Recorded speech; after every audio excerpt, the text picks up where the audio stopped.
Welcome, ladies and gentlemen. I hope you're all doing well, and today, my friends, we're going to be talking about the Warhammer 2 factions and how I think they'll be performing in Total War Warhammer 3 multiplayer, more specifically, the new Domination mode. So we're going to be going through every single Warhammer 2 faction, giving them a tier ranking, and explaining why I think they deserve that respective ranking.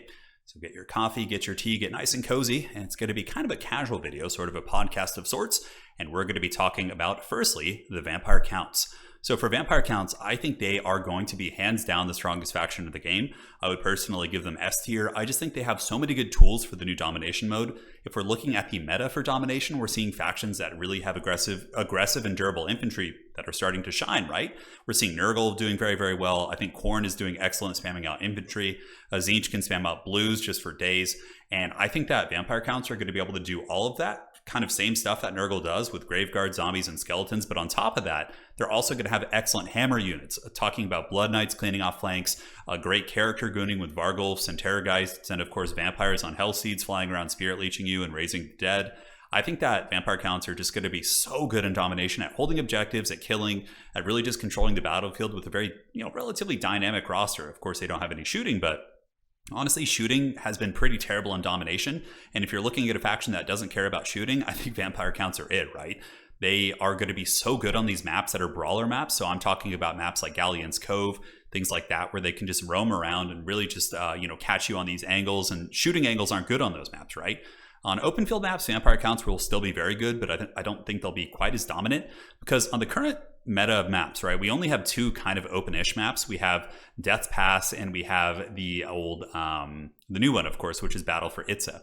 So on those ones, Vampire Counts will be very good, but I don't think they're going to be oppressive, but that's only two of the current 7 maps. So the other 5 maps are kind of like a lot of like angles and line of sight blocking and avenues. They have these like pathways, right? So the big problem with those pathways is Vampire Counts are going to fly there. They're going to drop zombie summons there, and they're just going to drop multiple zombie summons. You bring a Necromancer on horseback, you bring a Vampire on a Hellsteed, and you just spam zombie summons all day, and you have like a million charges, and your opponent's simply not going to be able to get past the zombies while you hold the objectives. That is a big fundamental problem. I think why Vampire Counts are going to be so dominant on any map that just isn't purely open field, because they can just simply drop zombie summons in all the alleyways, right? And that's kind of the problem with the MOBA style lanes that you do see in Domination. Granted, those maps can be fun, but I think Vampire Counts will really illustrate that problem. And overall, Vampire Counts are going to be S tier on like 5 of the 7 maps, and the other ones like just regular S tier. They're just going to be super good.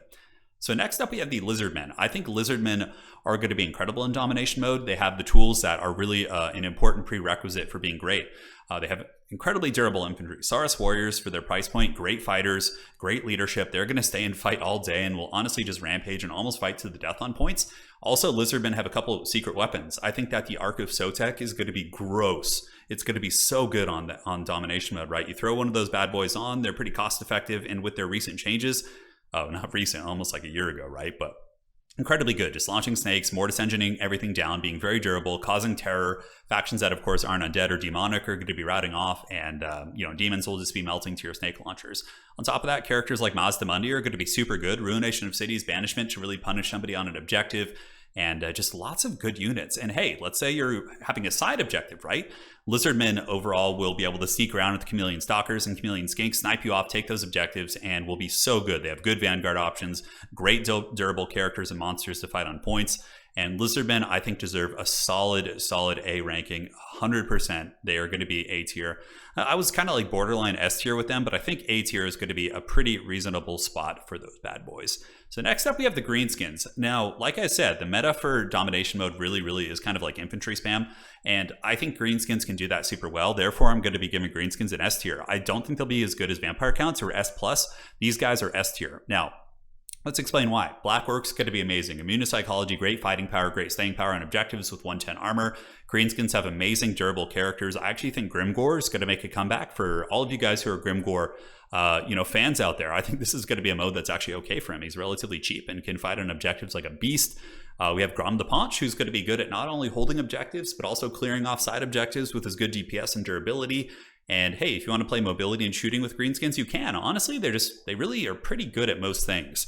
But I think spamming Black Orcs and Biggins with a little bit of pressure via Spider Riders to stuff your opponent back and react to their plays, it's going to be very good. And they have so many good lore choices. Grom's going to be great. Grimgor might be pretty good. I think that Azag is going to be a monster with his sniping and gooning potential. And hey, anytime anybody comes in with anything big, hey, just let's spend 900 gold to get a couple of Goblin Archers and the Rusty Airs, and boom, that problem's taken care of. I think Greenskins for sure are going to be an S tier faction. They were very, very good in multiplayer at the end of Warhammer 2, and I think that will be carrying over to this next day. So now we're going to be talking about what I think is going to be the worst faction in Total War Warhammer 3 multiplayer when they are added. It's going to be the High Elves. So High Elves, I'm giving a solid D tier. I don't think they're as bad as Cathay. Cathay currently for me is F tier. I would say that if we're looking at High Elves, they're going to be D tier. And the reason why is their units are so expensive, and honestly, they don't like really last that long. I mean, you can get some Rangers. Rangers are probably one of the biggest saving graces that keeps them from going to the pits of hell. But they have good monster gooning. So you might see builds from High Elves that are like Chariot spam with a couple of Phoenixes to try and cheese. But really, I feel like those kind of builds are just going to be losing to wider builds that can play the objectives, even if they are getting more value. And, honestly, there's nothing on the High Elf roster that sounds really good to me. There's not like one unit where I'm like, man, that guy's going to kick butt. I think the best thing High Elves are going to be doing, and it's very similar to how they were in Warhammer 2, is just going to be cheesing with monsters. So yeah, if you can get like a High Elf Chariot, a Lariel blob with like some Phoenixes and just goon something really valuable early, like kill a Lord or get something going and really like, frazzle your opponent, maybe you can win, kind of like how they were. But High Elves traditionally, like when you go wide with them, they just don't do that well. And I don't know. I think High Elves are going to be the worst faction of the older world factions. I still think they'll be much better than Cathay, though, because High Elves, unlike Cathay, can actually fight their way out of a paper bag. They do have White Lions of Crace, which I think will be one of their better units in this game mode. They have, Shadow Warriors. They have pretty good shot cavalry via Dragon Princes and good monsters, of course. But again, I think that they're just a little bit expensive. I feel like the armies are going to be small and will probably get outmaneuvered, but I could certainly be wrong. Now, next we have Dark Elves. Dark Elves, I'm going to be giving a C+. I don't think they're quite just a basic C. I think Dark Elves have some good tools, but I would put them on the lower end of the spectrum. Not as bad as High Elves. I think Scourge Runner Chariots are going to be very nice. I think Marathi is going to be insane. Like, Dark Elves will probably be kind of a one-trick pony type situation where you just see Marathi every game and you're going to be seeing her carrying these blob fights on objectives and trying to win with Soul Stealers and that type of play. So I think Dark Elves are a solid C+. I think Scourge Runner Chariots, Marathi is going to be pretty good. I think Shades could be an unsung hero. I think creeping some Shades with dual weapons up on a side objective that's being held by any sort of infantry is going to be amazing. So I do think Dark Elves will have some gimmicks, but fundamentally speaking, I think they just have a lot of haggard units like the Medusa and like the shrines, like just things that aren't going to be great. Their infantry aren't bad. Bleak Swords and Dread Spears are reasonable. They're much more cost effective than the High Elf units, who are going to be Spearmen as well as Rangers, so you can get them much cheaper.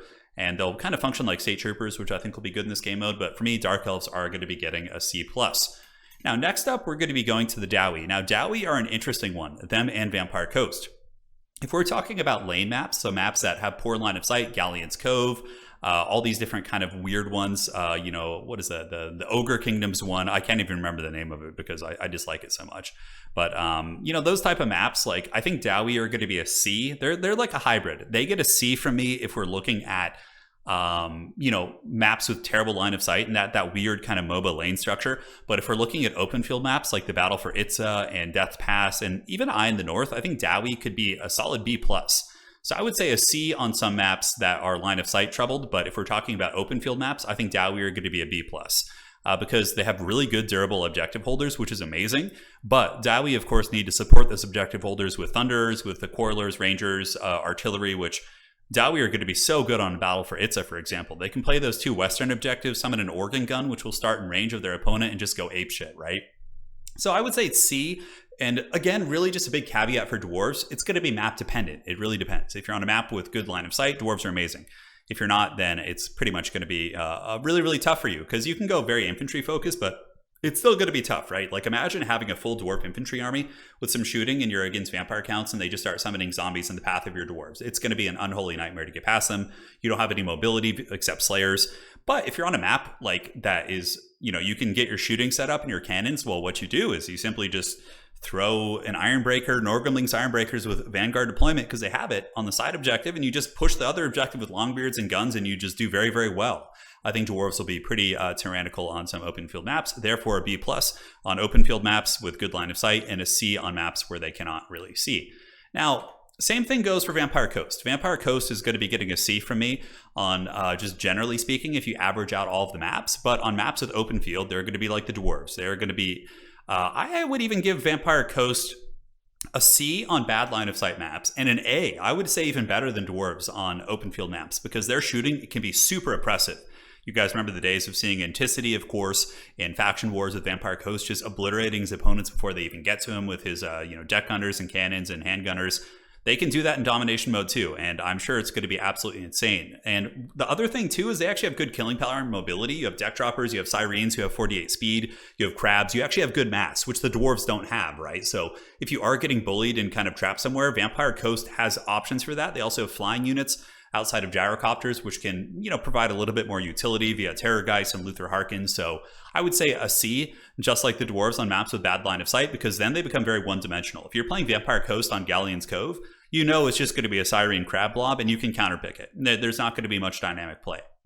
Whereas on open field maps, they could rush you for sure with 4 Sirens, crabs, and deck gunners, just like they do in Warhammer 2 battles, right? But they could also go gunline, so it makes them a much better, and I would say they're A tier on open field. So next up, we have the Tomb Kings. Tomb Kings, for me, are going to be B tier. I don't think they're going to be quite as good as the Vampire Counts, who are S+. Vampire Counts have healing and constant summons, which are 2 of the strongest things in the entire game. I mean, look at what's really OP and stupid right now. Cultists for Chaos Demons are just dumb. Like, the value they get you in Domination mode is gross, right? And Vampire Counts can do that nonstop. Tomb Kings have Arc in the Black, so they have a Walmart version of that, and they have their Ushapti summon, but that's nothing like on par with the Cultists or the Vampire Counts, right? But Tomb Kings still are unbreakable. They have really good Tomb Guard and Skeletons to hold objectives, which is incredibly cost-effective. They have great cost-effective mobility of the Nehekar Horsemen and their chariots. And Ushapti Grapos on open field maps are going to be so good. Even on maps like Galleon's Cove, Ushapti Grapos are fast, so they can reposition, and they usually have good line of sight because of how big they are. So Tomb Kings, for me, get a solid B. I think they have good monsters. I think Arc in the Black is going to be really good for summoning skeletons to block people off objectives. And Liber Mortis is also very good, his big AoE kind of physical resistibility. So Tomb Kings are going to be getting a B from me. I think they'll be great. Next up, we have the Wood Elves. Wood Elves are going to be getting an A+ from me. I think Wood Elves, it's a little bit tricky because if you put Wood Elves in the hands of like an average player, I think they're really tough to pilot. But I think if you get like these legends like Xiphos, of course, who really like to play Wood Elves, and they like master it in Domination mode, dude, I think you're going to be in a lot of trouble. Just imagine, like, they have tons of Vanguard units, right? So the Dryads and Eternal Guard really are not bad. The Eternal Guard have great leadership and relatively durable for their cause. Dryads have good killing power. Like, Dryads will trade very well against like Nurglings and even against some of the more expensive demon units. But really what's going to be insane, just imagine loading into a Domination game, okay? You have the Sisters of Slaughter on the other team, and they're just sitting up on their bird. Not Sisters of Slaughter, the Sisters of Twilight. And they're sitting up on their bird, and there's 3 minutes. Those are going to be the longest 3 minutes of your life. They're going to be sitting there sniping your lord. They're probably going to be rolling up with triple Waywatcher to just like one-shot your various units with Prey of Anathrema if they choose to go that route. And honestly, Aerial might be really good too. Soul Stealer, great, AoEs and healing and things like that. But Wood Elves can also surprise you. You're going to be so afraid of their shooting, which I think is going to be insanely good, that, they can come in with a melee rush. They can go Dryads, Treekin, Treemen, Durthu can stand on those objectives and play it kind of like a Nurgle type faction, having a Branch Wraith to heal you, which I think is going to be super, super cool for sure. Now, some of you guys might be saying like, oh, but look at how shooting factions do. Look at Cathay. Well, Cathay doesn't have any killing power. They have no teeth in terms of their melee. If you try and shut down a Wood Elf Glade Guard with, let's say, like a Fury, they are going to just get rammed so freaking bad by a Wild Rider and or, even a Glade Rider. Like, they do a ton of damage. Like, Wood Elves can peel for their range units. They have good melee. They have some of the best shooting, probably the best shooting in the game in terms of like their archers.